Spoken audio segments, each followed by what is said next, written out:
Hello and welcome to this episode of Demystified as we explore home cooking in a modern world.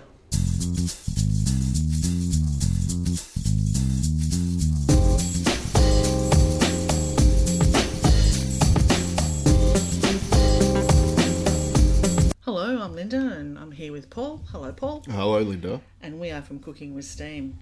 And today, Paul, one of the issues that we see a lot of people talking and asking us about is how to adapt a recipe for steam or for Combi Steam, but mainly for steam. So I'd really be guided by this because I can add nothing. Yeah, okay. Well, it is, it's topical, certainly. And the funny thing is most, and I'm like tarring everyone with a pretty broad brush here, but most people have a rotation of about between sort of 7 to 10 dishes that they cook at home regularly. Okay? And even if they get a new appliance, let's say a new Combi Steam Oven, they'll then continue those, 7 to 10 recipes, and hopefully every now and again they might try something new. But with that said, how do they convert past experience and what they already know to their new appliance or a new cooking function, I suppose? So that probably the easiest one to explain is certainly the Combi Steam oven functions or the combination modes or whatever the brand calls it, and that's where you have an element of dry heat and steam cooking together. And pretty much any recipe that uses its base as fan forced, you can convert. Now the question then comes is, what sort of level of steam do I use for that recipe? So it's kind of rule of thumb that I've tried to teach people and go with is if you add a higher percentage of steam, some steam ovens will give you a percentage to add and some will have a different level, as in low, medium or high. So if you add a low percentage of steam, things will probably, it's better for baking and things like that, but it gives you more crisp. Okay? The more steam you add, the more moisture retention you're likely to get in your dish. So probably better for a lasagna or something like that, pasta bake or something. So you retain more moisture, so you're not drying it out as much.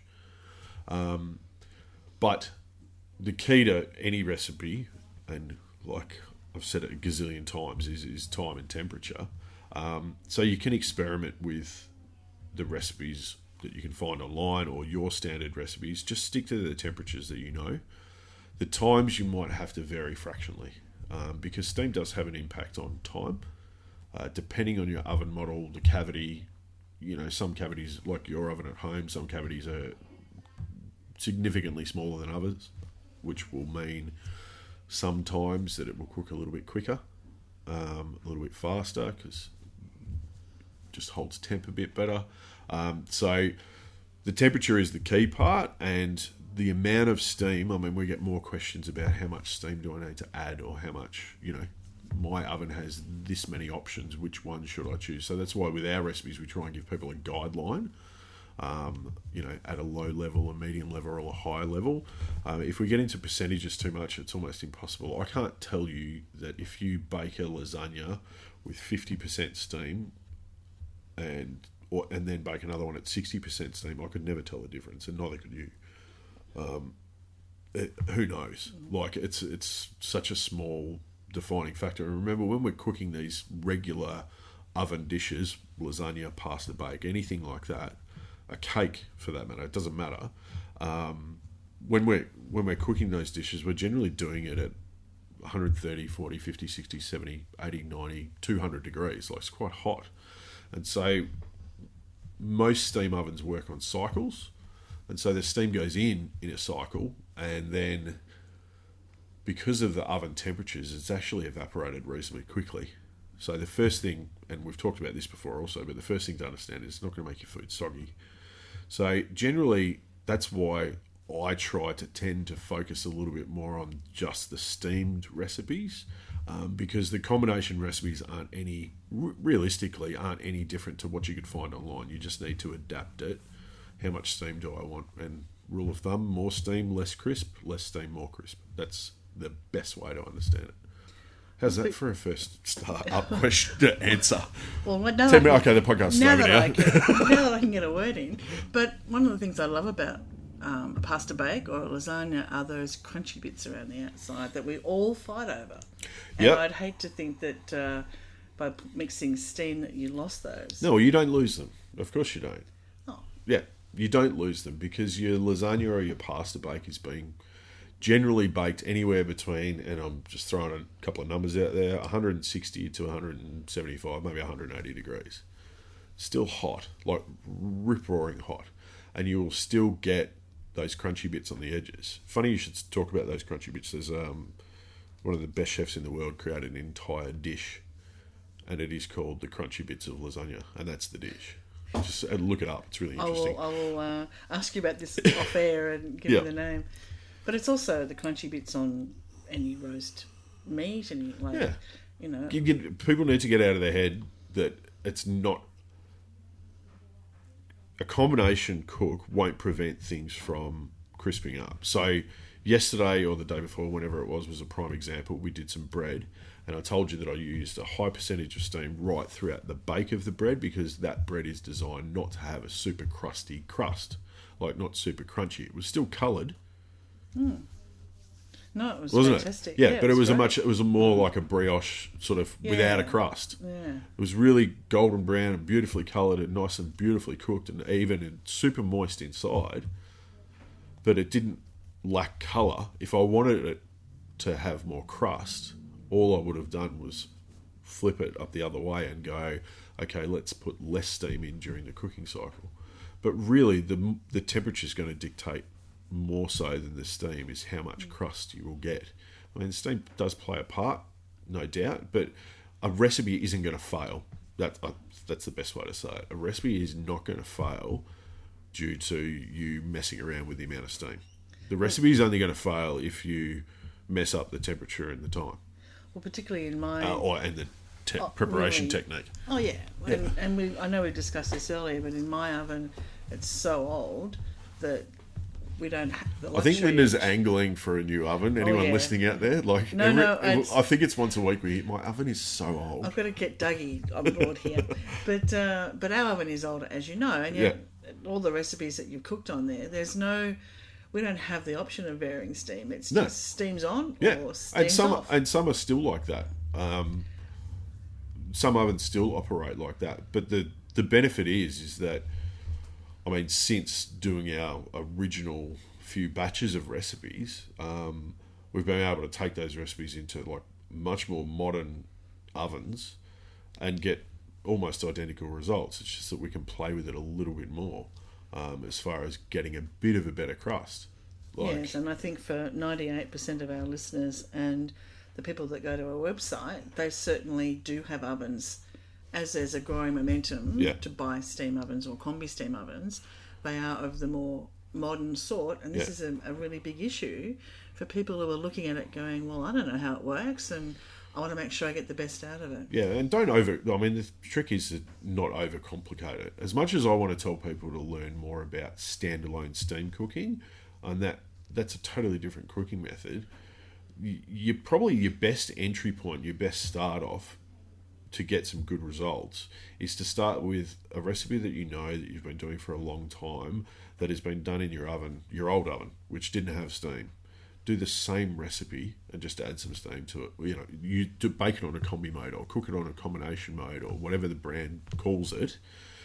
Cook it on that function, and I guarantee you the recipe will be better because steam will assist with in all sorts of ways, not only moisture retention and colour evenness and crisp and all the rest of it, but it makes all of your recipes better than what they were previously just using dry heat. Steam also carries temperature better.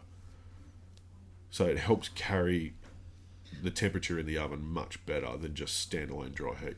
Well, I know that our Combi Steam Ovens are 45 centimetre and it cooks a lot quicker than the big 60 centimetre one below. Which is what I said before. The cavity is smaller, but it does heat up quicker. It heats up quicker, retains the heat.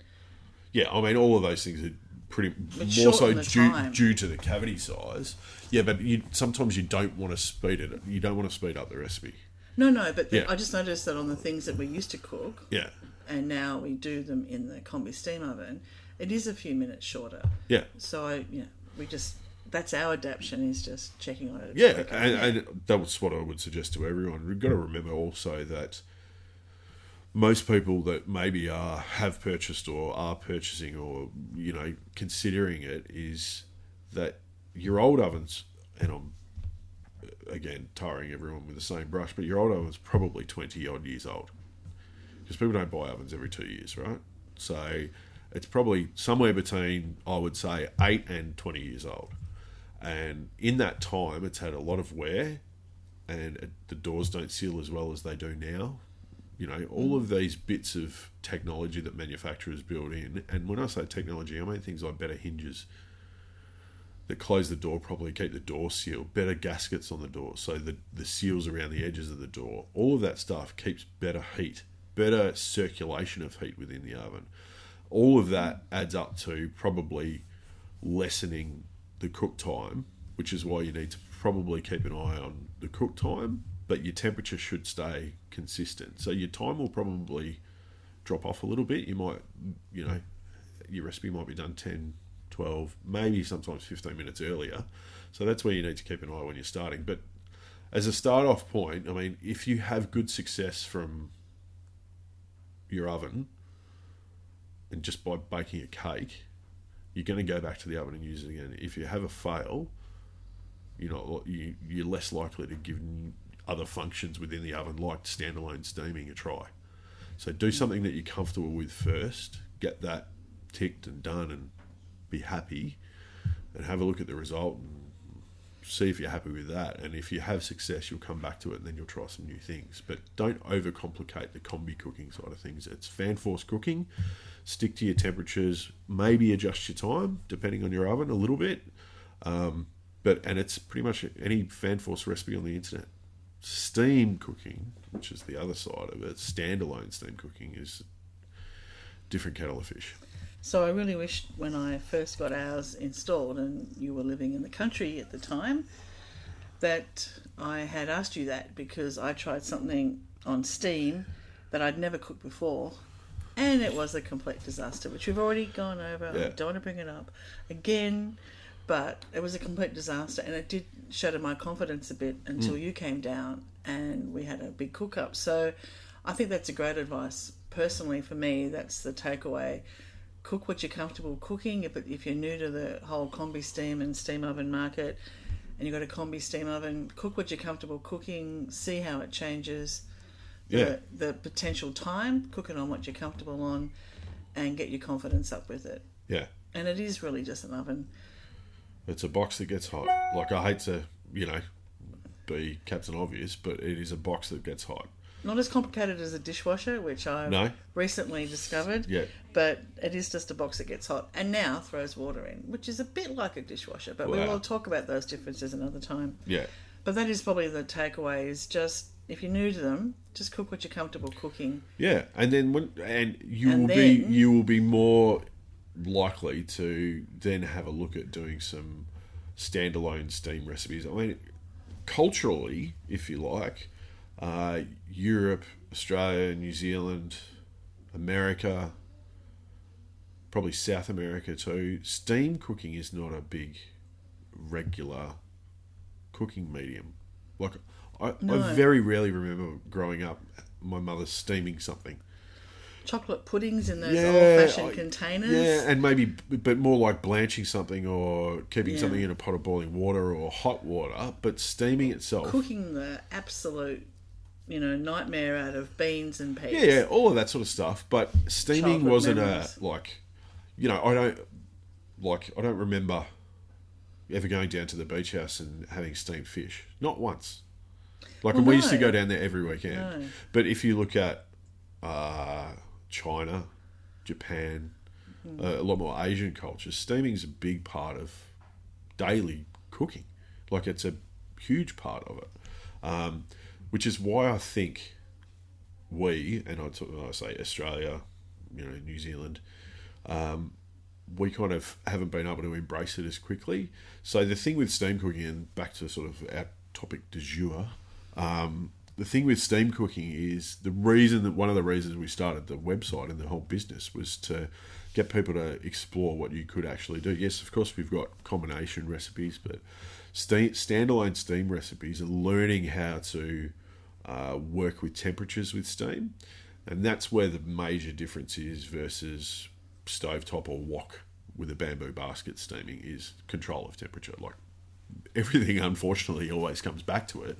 But with the appliances the way they are now, we can control the manufacturers can control the temperature much better, and we can get totally different results to what we could have imagined with a steamer basket over a wok of water. And that's one heat source. The steam's coming from one place. It's not all encompassing like it is in the oven, and blah blah blah, blah. So, like we were just saying not 3 minutes ago, when you first get your oven or you're first exploring, combi steam cooking, just do something you're comfortable with and that and then have a look around and look. Most recipes on the internet for steam will be just throw it in a bamboo steamer over a pot of water and let it rip. Now that's effectively 100 degrees, and I've spent how much time telling you and telling everyone that I can that steam isn't just about that one temperature. Without trying to self-promote, probably the best resource for steam cooking is us. Like standalone steam cooking is cooking with steam, just to get an understanding of variance of temperature.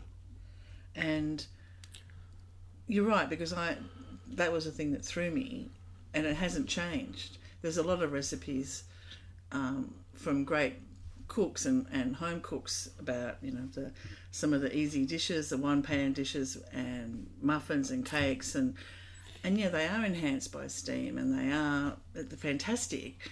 But when you're looking at cooking fish, there's just still nothing. Yeah, there's not a lot other than what we do, because it's certainly, you can Google like piece of steamed salmon, but there'll be 999 million hits, but it will be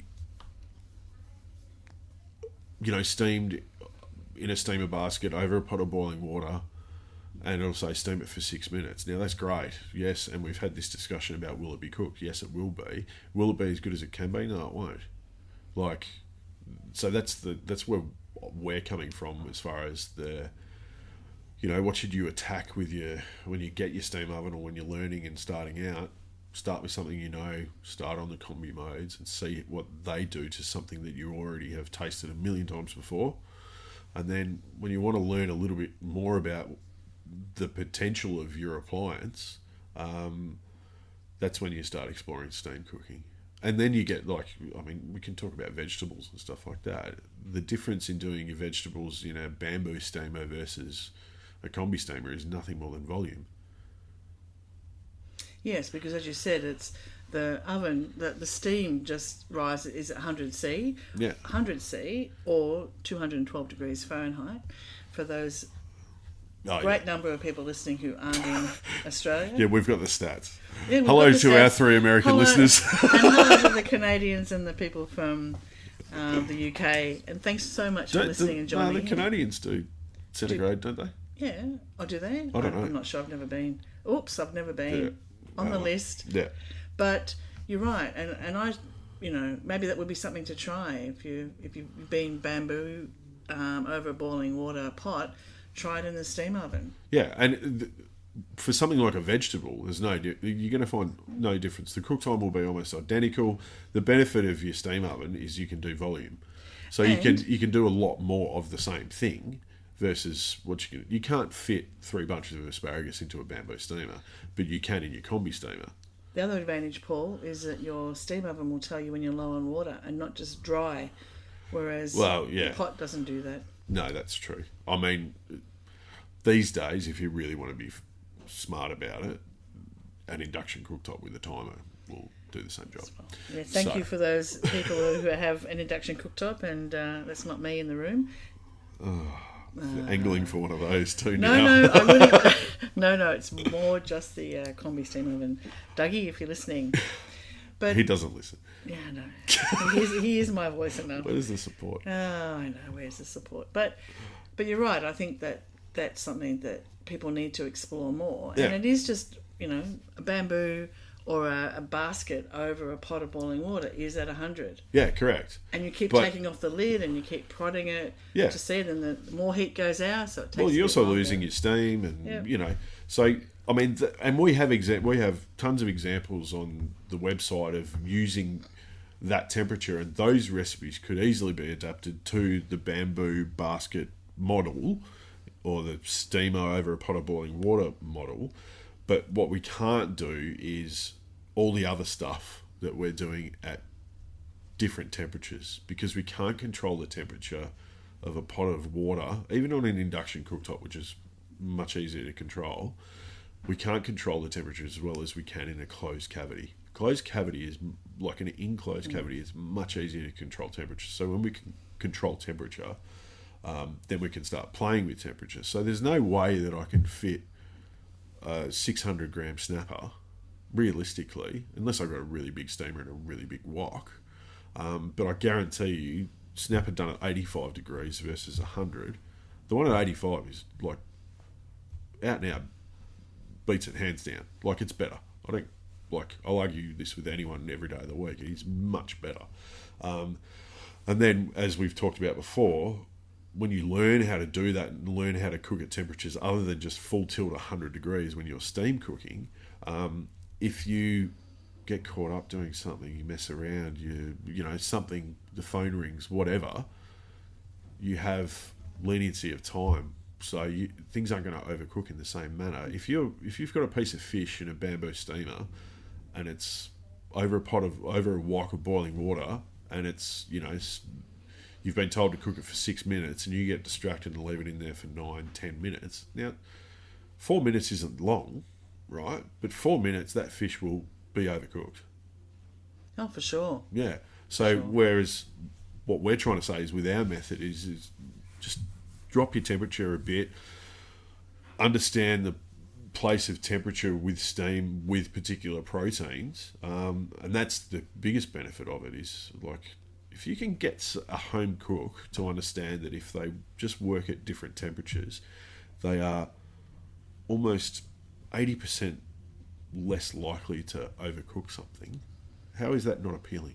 Like, to people, and it makes you feel good. Like, cooking better makes people feel, if they like cooking. I mean, you're not going to buy a $5,000 steam oven if you don't like cooking. Let's be honest. That's true. I mean, some people do, but most people, and anyone listening to this, is probably generally going to be interested in cooking.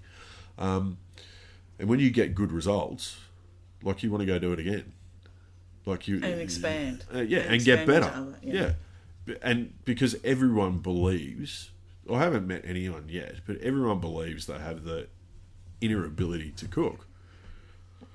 Some people... No, I know that look. I saw that look. Yeah, but some... And I just knew you meant me. Yeah, but no. But some people just don't have the knack, and it'll just never come to them. That's, that's fine. Or the interest, absolutely.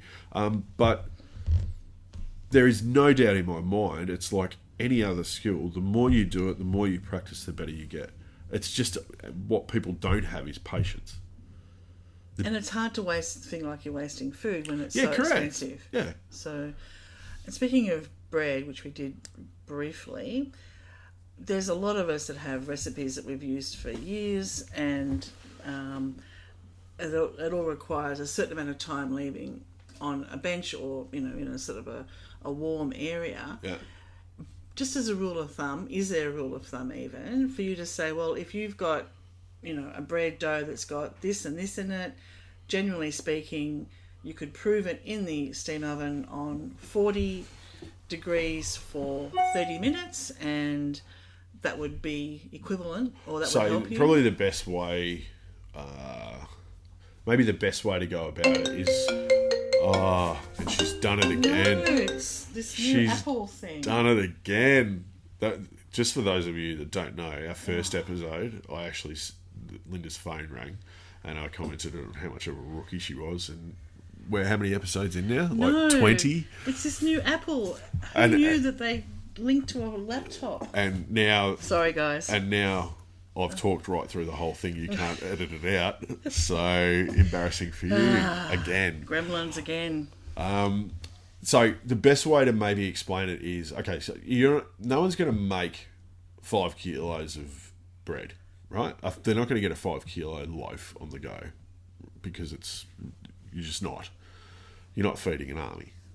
So if you look at, let's say, and I'm not name dropping here, but if you look at a standard KitchenAid mixer bowl, right? And I encourage people to mix their doughs in a KitchenAid. Is that your phone again? Just ignore it. So standard KitchenAid mixer bowl, you're probably comfortably getting a kilo loaf, like total weight of the dough, a kilo loaf. Now, most recipes will say for that sort of quantity of dough, you need to be an hour and a half to 3 hours, somewhere in that region for it to prove. I would suggest that between 35 and 40 degrees on a steam setting, that same kilo loaf, you can easily look at it and probably move to the next stage of the recipe after 45 minutes, comfortably. And the second proof, when you've got... Well, if the recipe... If you do need that? Yeah, and generally the second proof is much less anyway. You're not proving for the same amount of time because your dough will come out, you'll do what we call knocking it back, so you knock a bit of the air out of it, you shape it, put it into your tins, your moulds, whatever you're doing. And the second proof, because the yeast is already up and alive and active and everything's sort of warmish, the second proof's generally, you can throw it back in there for 15 minutes and then you'll be ready to go. So there is no rule of thumb, but if we think what would be normal at home, like a kilo loaf is a lot of bread, like a kilo dough in total weight, that'll give you a lot of bread. Like that's 2 full sandwich loaves at least. So a kilo loaf would be 3 to 4 cups of flour? Well, no, because we don't work in cups, Linda.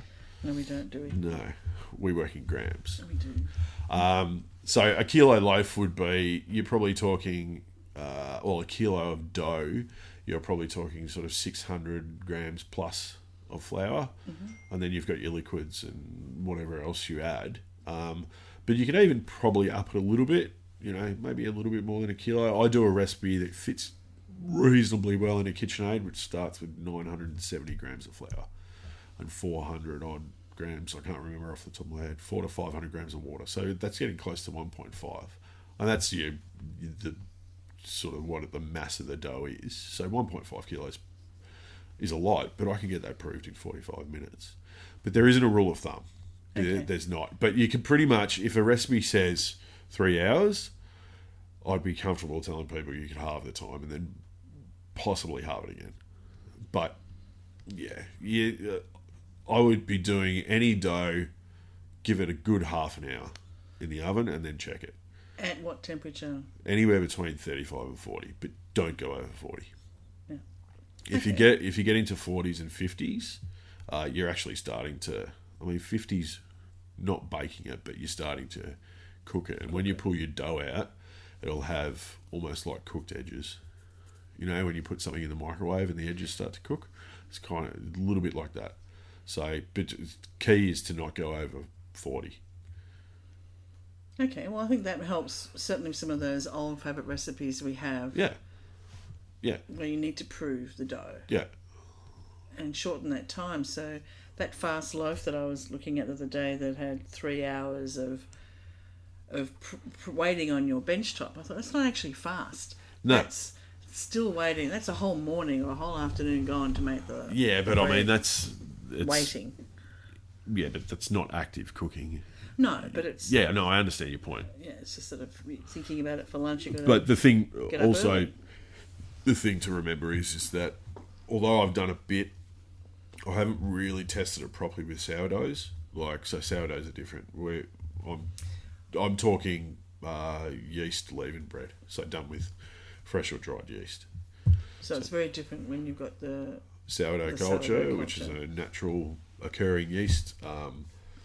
That's a much slower prove process. You can actually do it I prefer to do it in the fridge overnight. So it's still proving, but it happens much, much slower. And I don't know how well you can speed up that process. We're still investigating, so I'll get back to you. Okay. Well, I hope that gives everyone who's listening a better idea on how to adapt their favourite recipes to start with, and then to start branching out, trying some new ones. Yeah. And I think that's really useful about the hint for bread and baking, because I know that's an area that we love and the team here like. So thank you for that, Paul. No worries, Linda. See you next time. Bye, everybody. Bye. Thanks for listening to this podcast as we explore home cooking in a modern world. We'd love you to subscribe, and for more information, please go to our website, cookingwithsteam.com.